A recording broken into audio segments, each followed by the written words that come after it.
I've been covering Record of Ragnarok as a series now for over a year, so make sure to subscribe if you enjoy chapter reviews, what if battles, explain videos, and much more to come. What's up guys, welcome back to a new Record of Ragnarok chapter video. Today we have chapter 54. Take note that chapter 55 also came out this month, so stay tuned for that review whenever the translation drop. And of course be wary of spoilers for chapter 55 in the comment because some insane shit does in fact happen that chapter. But the start of today's chapter, we see our boy Buddha celebrating his victory, and we see the lotus part of Buddha's zero fuck you sword kinda melt away back to the base, so maybe he can no longer use this sword ever again, or maybe it's completely disappeared, like we see Zero completely disappearing here with the humans celebrating, Buddha's victory and saying goodbye to Zero. So yeah, that's pretty interesting as well. It's like a one-time thing, you can't continue unless Buddha can just use the base which he's still holding to, reform it or something like that. We even see some of the nameless gods being stunned about how strong Buddha actually was, and of course his insane willpower he demonstrated during the fight. From there we cut to Brynhilde and Goal meeting up with Buddha. Buddha trying to, say he's alright, but ends up falling unconscious and is pretty much on the brink of death here. We got them taking him to the medical bay. Then we got a pretty endearing conversation between Buddha and Brynhilde. Brynhilde thanking him for, saving humanity, bringing them a step forward to her goal and everything like that. Buddha, of course, being Buddha, asking for some candy and being very specific in what he wants. Then we see both of them staring at one another, with Buddha saying, "I really like your eyes," and then coughs up blood and then disappears. So, the shippers, if they do exist in Record of Ragnarok's fandom, I believe they do, are gonna go quite wild, but I'm personally not part of that group of the fandom, so let us move on. From there, we cut to our boy Beelzebub, who's actually throwing away all the information regarding the Hajun Zero experiment. We actually see the papers getting burnt here, showing a silhouette of Hajun and then the smaller version of him that was inserted inside of Zero. But then the absolute big boy comes from behind. We see Odin walking in. "So, that was all you're doing all along," calling out Beelzebub's name, and the mad lad doesn't even acknowledge Odin and continues throwing the papers into the fire. We have Odin's crows, screaming at him and everything like that, talking a lot of shit about our boy Beelzebub. And then we have a very creepy, menacing smile from Odin, similar to what we got back in the scene after Odin and Zeus stopped the group fight from occurring, when Odin was left alone and went a little bit crazy. Every time he does this, the birds kind of get stunned, so I'm getting the sense that maybe Odin has multiple personalities or something else going on. But what he says is extremely interesting. "I have waited a long time in preparation for this battle." Of course, this is referring to the Ragnarok tournament. Back in, chapter 1 or the early chapters when Brynhilde first proposed Ragnarok, Odin kind of implied, or was kind of playing an act, I presume now based on, this information, that he didn't know this was coming. But it seems like Odin is kind of perhaps the mastermind of everything, but not for the good, for his own purpose. Maybe he's the one who revealed some information to Brynhilde which led to Brynhilde actually starting this tournament to save humanity, while in fact Odin himself doesn't care about humanity but wants another goal. Maybe him wanting to be the one supreme god or something like that. But he continues to yell at Beelzebub, actually threatening him.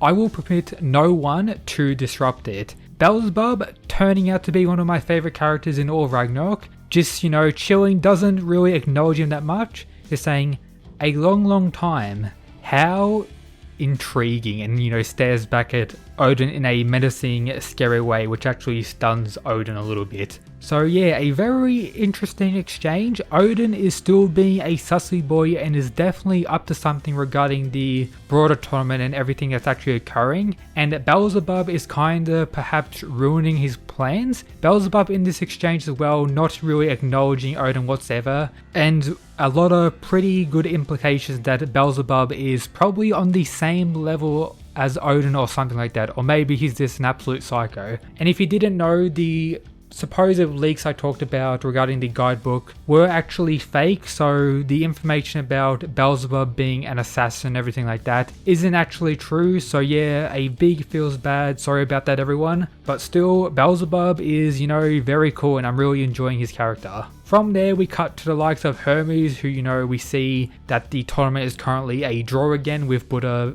getting a win for humanity. They finally addressed the issue this actually presents the tournament with, as Buddha's betrayal kinda ruins up the, you know, 13 vs 13 layout. Of course, we also see a triggered Zeus raging out with his almighty legs. Zeus, of course, never skips leg day, saying we must win the next round by any means necessary. Also acknowledging that humanity are strong, so the gods are indeed taking humanity as an extreme threat at this point and are doing everything they can to actually get the win. To address the, you know, issue facing the tournament where they need to have a god and perhaps two gods added to the roster, we have Hermes and, you know, Ares thinking about whether they should actually fight, but Ares got the impression that Hermes was actually, you know, telling Ares to fight, so we get some inner monologue from Ares thinking about whether or not he should fight. But we all know what's really going on. It's pretty much set up for our boy Ares to get clowned on. We have him thinking like a madman, finally coming to the conclusion. He raises his hand, he's beginning to speak, saying he will fight, but before he can say anything, we have Hades saying, "I shall go," which of course stuns the other gods here. And as we expected, Ares has been cucked yet again. I wish our boy Ares got to fight so he could, you know, get a quick dub, because we all know Ares is like the true god of gods in the, you know, Record of Ragnarok verse. He would have like, you know, fallen over and like one-shotted someone with some like, you know, formless kick or something like that. But yeah, the ruler of the underworld, Hades, the eldest brother of Zeus, is fighting for Ragnarok next. We have Zeus questioning him what's going into him, and he just says simply, a foolish question. He actually takes off, you know, that weird like eye patch thing he had on, crushes it in his hand and says, "This is revenge for my dear brother Poseidon," and that is the final panel of chapter 54. We see Hades' eye where the, like, you know, eye patch was. It seems to have like a slight glimmer.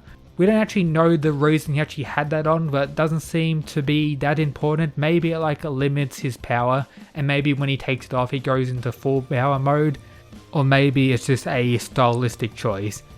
Hades, based on this, may kind of get the implication that he was the closest god to the likes of Poseidon, because the whole reason he actually came to the arena was him actually learning of Poseidon's death. But now he's here to get revenge. Very excited to see how strong he is. Considering, you know, past interactions with Zeus, and we all know how strong Zeus is, Hades could potentially end up being the strongest god so far in the tournament. Very hyped to, you know, see what the ruler of the underworld is truly capable of. And that's pretty much everything for today's video. Of course, next chapter we get a reveal of 2 new human characters, and of course the human fighter who's going to be facing Hades, which is very hype. So stay tuned for my full review when that chapter gets translated. As always, links are posted in the Discord if you need them as soon as they drop. Follow my Twitter as well for a huge high five, and as always, shout out to the people who support the channel via the Patreon. These absolute bad lads. But yep, that's it guys. Peace.